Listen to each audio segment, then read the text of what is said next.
ಸ್ನೇಹಿತರೆ, ಜೇನಗಿರಿ ಯೂಟ್ಯೂಬ್ ಚಾನಲ್ಗೆ ನಿಮ್ಮೆಲ್ರಿಗೂ ಆತ್ಮೀಯ ಸ್ವಾಗತ. 6 ಜನ ಚಿಕ್ಕಮಗಳೂರಿನ ಕಾಡಿನಿಂದ ಬೆಂಗಳೂರು ತಲುಪುವ ಹೊತ್ತಿಗೆ ಒಬ್ಬೊಬ್ಬರಿಗೆ ಒಂದೊಂದು ಚಿಂತೆ ಶುರುವಾಗಿದೆ. ಶರಣಾಗತರಾದ ಒಬ್ಬೊಬ್ಬರ ಹಿನ್ನೆಲೆ ಗಮನಿಸಿದರೆ ನಮ್ಮ ಸಮಾಜ ಮೊದಲು ತಲೆ ತಗ್ಗಿಸ್ಬೇಕು.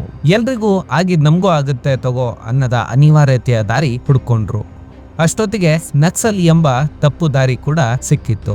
ದೌರ್ಜನ್ಯಕ್ಕೆ ಒಳಗಾದ ದಲಿತ ಸಮುದಾಯದ ಈ ನಕ್ಸಲರು ತಮ್ಮ ಪಾಲಿನ ನ್ಯಾಯ ಕೇಳೋದರ ಜೊತೆಗೆ ತಮ್ಮಂತೆ ಯಾರಿಗೂ ದೌರ್ಜನ್ಯ ಆಗಬಾರದು ಅಂತ ಪಣ ತೊಟ್ಟು ಬಂದೂಕಿಗೆ ಹೆಗಲು ಕೊಟ್ರು. ತಪ್ಪು ದಾರಿ ಆಯ್ಕೆ ತಪ್ಪುಗಳನ್ನೇ ಮಾಡಿಸ್ತಾ ಹೋಯ್ತು. ಅವರಿಗೆ ಆಗ ಬೇರೆ ದಾರಿ ಏನಿತ್ತು ಅಂತ ಕೇಳಿದ್ರೆ ಉಳ್ಳವರ ಈ ಸಮಾಜವನ್ನ ಸಹಿಸಿಕೊಂಡಿರ್ಬೇಕಾಗಿತ್ತು ಅನ್ನೋದು ಉತ್ತರ.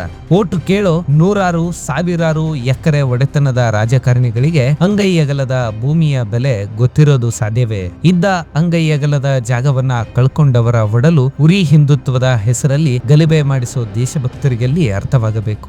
ನಗರ ನಕ್ಸಲ್ ಅನ್ನೋ ಈ ಜನರಿಗೆ ಈ ಸಮಯದಲ್ಲೂ ರಾಜಕೀಯವೇ ಮುಖ್ಯವಾಗುತ್ತೆ ಹೊರತು ಮುಂದೆ ಬಡಜನ ನಕ್ಸಲರಾಗೋದನ್ನ ಹೇಗೆ ತಡಿಬೇಕು ಅಂತ ಅನಿಸೋದೇ ಇಲ್ಲ ನೋಡಿ. ಬಡತನ, ದೌರ್ಜನ್ಯ, ಅತ್ಯಾಚಾರ, ಅನಾಚಾರಕ್ಕೆ ಬಂದೂಕವೇ ಪರಿಹಾರವಲ್ಲ ಅನ್ನೋದು ನಿಜ. ಹಿಂಸೆಯ ಯಾವ ಮಾರ್ಗವೂ ಒಳ್ಳೇದ್ ಮಾಡಿಲ್ಲ, ಒಳ್ಳೇದು ಮಾಡೋದೂ ಇಲ್ಲ. ಬೆವರು ಸುರಿಸಿ ದುಡಿಯುವ ಜನ ಬಂದೂಕ್ ಹಿಡಿದು ರಕ್ತ ಸುರಿಸೋ ಮಟ್ಟಿಗೆ ಯಾಕೆ ಬಂದ್ರು ಅಂತ ಈಗ್ಲೂ ಆಳೋ ಜನ ಯೋಚಿಸಲ್ಲ. ಈಗಾಗ್ಲೇ ಒಬ್ಬೊಬ್ಬರ ಮೇಲೆ 20-30 ಕೇಸ್ಗಳಿವೆ. ಕೊಡೋ 3 ಲಕ್ಷ ಅದ್ ಯಾವ ಕೈಗೆ ಸೇರುತ್ತೋ? ಮುಖ್ಯವಾಹಿನಿಗೆ ಬರೋದು ಅಂದ್ರೆ ನಗರದ ಕೋರ್ಟುಗಳಲ್ಲಿ ಕಾಯ್ತಾ ಕೂರೋದು ಅಂತ. ಸರಿ ತಪ್ಪುಗಳ ಈ ಲೆಕ್ಕಾಚಾರಕ್ಕೆ ಈ 6 ಜನಗಳ 30 ವರ್ಷಗಳ ಹಿಂದಿನ ಚರಿತ್ರೆಯ ಮೊತ್ತವಿದೆ.